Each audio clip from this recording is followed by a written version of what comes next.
nos encontramos con don José Luis Orella, historiador, que nos va a hablar de un tema muy interesante, de la Europa del Este como alternativa a la Unión Europea. En primer lugar, don José Luis, ¿por qué es una alternativa? Entiendo porque en la Europa del Este se viven más los valores cristianos, los valores de la cristiandad que lamentablemente en Europa se van perdiendo, ¿no? En efecto, un poco en la Europa del Este han sabido sobrevivir a diferentes sistemas totalitarios, sobre todo el comunista, y desde luego en algunos de aquellos países, por ejemplo, pues Polonia, que es quizá el caso más conocido pues por San Juan Pablo II, o otros países como pueden ser Hungría o la actual República Eslovaquia, consiguieron mantener un poco ese espíritu de resistencia, de libertad, muy unidos precisamente a su fe religiosa, ¿no? Entonces eso les ha ayudado a poder sobrevivir todo tipo de embates, y ahora en la actualidad, cuando ellos están disfrutando de regímenes democráticos y forman parte de la Unión Europea, muchas de las medidas que van a favor de la descristianización de las sociedades, ellos resulta que tienen unas respuestas y un dinamismo mucho mayor que nosotros, porque tienen muy reciente en su epidermis esa resistencia a un sistema totalitario que los podía eliminar, pero vitalmente, ¿no? Ejecutándolos, ¿no? Esto se ve en ejemplos muy concretos. Por ejemplo, en estos países no está aprobado el aborto, la eutanasia, las uniones gays, por ejemplo, ¿no? En efecto, o sea, un poco todo este tipo de medidas que vemos que en definitiva lo que se va es a una desestructuración de la sociedad y a una potenciación del individualismo, ¿no? La persona, se puede decir, solitaria, huérfana de todo tipo de relaciones sociales y por lo tanto muy manejable, muy endeble, muy débil en todos los aspectos, ¿no? Una persona humana que no tiene asentamientos es muy manejable en ese sentido. Claro, los aspectos religiosos proporcionan desde luego una consideración, una madurez a la hora de juzgar las cosas. A ellos les permitió sobrevivir a un sistema ateísta como era el comunismo, que promocionaba todo esto, y ahora pues esta generación, por ejemplo, de gente joven y madura, son gente que son los últimos que vivieron durante la niñez un sistema un poco de este tipo. Entonces ellos todavía tienen recursos, y así para mantenerse todavía fuertes y mantener que amplios espacios de su sociedad civil todavía sean muy militantes en la defensa poco de lo que ellos consideran debe ser una sociedad libre, que es basada un poco en los principios cristianos, ¿no? ¿Se podría decir, por tanto, que es una resistencia fuerte al nuevo orden mundial? Hombre, en definitiva sí, porque ellos defienden muchísimo. O sea, la mayoría de ellos son países muy jóvenes, que su independencia son muy recientes, por lo tanto tienen una vitalidad y un sentimiento de identidad muy fuerte, no son naciones cansadas, son naciones muy vitalistas en ese aspecto.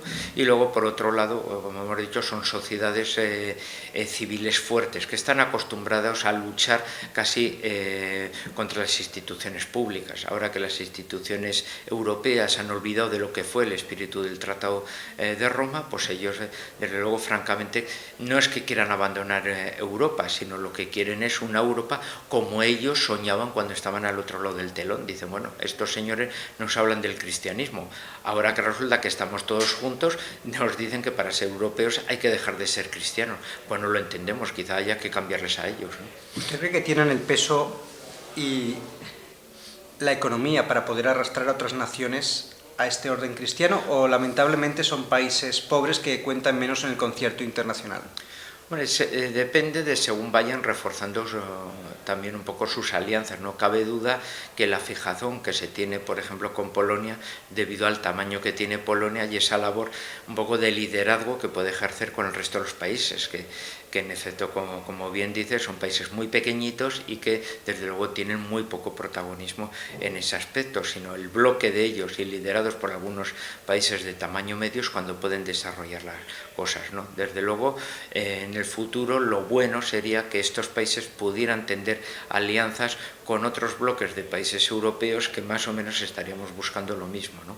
Por un poco los países europeos del sur, ¿no? Los que todavía tenemos una cultura romana muy fuerte, o una práctica que dentro de lo que cabe, que muchas veces hablamos, bueno, de esa profunda descristianización, pero que con respecto a la Europa occidental o norteña, desde luego la práctica religiosa se mantiene todavía en fuertes partes de la sociedad, o sea, hablando igual de una cuarta parte así, todavía se puede decir esa puede ser importante la influencia que ellos aporten siempre y cuando consigan establecer ese tipo de alianzas, por ejemplo, con los europeos meridionales, etcétera, y podamos obligar a la Unión Europea a cambiar sus directrices, ¿no? Cuando uno va a Polonia, percibe en sus iglesias un silencio sepulcral, un respeto, un profundo recogimiento. Debe ser que Dios bendice estos pueblos, ¿no?, que tienen ese respeto a la religión, pueblos perseguidos, pueblos humildes que se han curtido en el sufrimiento. Hombre, va también dentro un poco del carácter, un poco de esos pueblos, ¿no? Entonces, bueno, ellos se quedan muy extrañados cuando visitan, por ejemplo, de nuestro país, un poco de esa sonoridad o esa musicalidad o esa festividad, ¿no? O incluso ellos nos envidian esa alegría que incluso muchas veces se puede llevar en momentos muy graves de la vida, y entonces, sobre todo en las partes igual más meridionales de España, que se sabe incluso afrontar ciertos retos con una alegría aparente, aunque se lleve la cuestión por dentro, ¿no? Quizá los que somos del norte, en eso sabemos entender muy bien a los europeos del norte porque somos muy parecidos, pero del mismo modo que nosotros admiramos esa sobriedad, esa seriedad, eso ellos, por ejemplo, muchas veces envidian un poco ese posicionamiento o esa alegría de poder afrontar muchas veces las cosas, ¿no? Que dice, caramba, no sé yo si hubiera tenido esa entereza como podéis llevar igual españoles, etcétera, de llevar ciertos sufrimientos, ¿no? Parece que tenéis la alegría de oreja a oreja, de bueno, pues son diferentes caracteres. Pero ¿no? Lamentablemente España está muy lejos del modelo polaco, del modelo húngaro, porque con el Frente Popular que tenemos vamos hacia la cristofobia, hacia la persecución de la cruz, las están derribando y la situación es muy difícil, ¿no? No, es muy difícil, aunque bueno, sobre todo los que estéis más afines a temas de comunicación, cada vez que viajáis un poco por nuestro mapa español, descubrís que hay muchísima gente buena por todos los lados, ¿no? Quizá el problema es que mucha gente está muy quemada, las consecuencias a niveles laborales, de relaciones sociales, son muy fuertes a nivel de aislamiento, pero hay muchísima gente buena que se transmite, que igual, pues en vez de dar su protagonismo en el mundo político, en mundos igual quizá más públicos de mayor reconocimiento, lo hacen más a través de ayudas sociales, de voluntariados o incluso de su entrega laboral, ¿no? ¿Cuántas veces nos encontramos con gente que nos dicen que o en el campo educativo o en el campo de la salud, dice qué buen ejemplo me está dando esta persona, pero no hay manera de sacarlo de ahí para que se implique en otro tipo de aspectos? Pero Cristo no reina en la sociedad, reinan algunas familias como pequeños islotes, ¿no?, dentro de un mar de vida impía.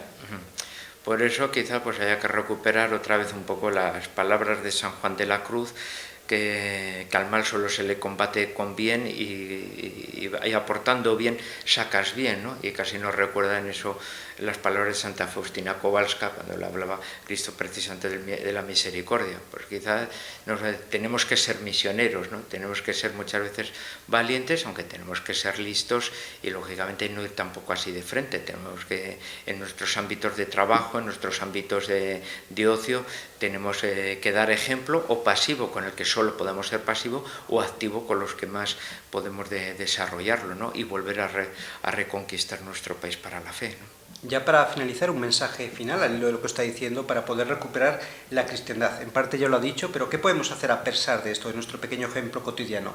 ¿Podemos hacer asociaciones? ¿Tal vez a nivel político se puede hacer algo? Hombre, a nivel político claramente hay mucho desierto, ¿no? Y aunque hay grupos políticos, pues son extraparlamentarios los que actualmente están defendiendo unos planteamientos que cualquier católico diría, caramba, aquí es donde yo puedo confiar, ¿no? Quizá estos grupos tengan que abrirse un poquitín a tener diálogos entre ellos, por lo menos a no hacerse la competencia, luchar por lo menos por tener candidaturas únicas a niveles municipales e irse pues asociando, coaligando o apoyándose en las elecciones un poco mayores, ¿no? Para tener una mayor presencia y por lo tanto poder hacer también esa labor de influencia también en el mundo político, en la que en la actualidad estamos muchas veces huérfanos y por eso hay muchísima gente que ni siquiera puede votar, ¿no? Muchas gracias, don José Luis Orella. Si le parece, ponemos este programa en manos de María Santísima con la advocación de la Virgen de Czestochowa para que España se asemeje al modelo polaco y húngaro, para que vuelva a recuperar sus raíces cristianas y Cristo reine no solo en los corazones, sino también en toda la sociedad española.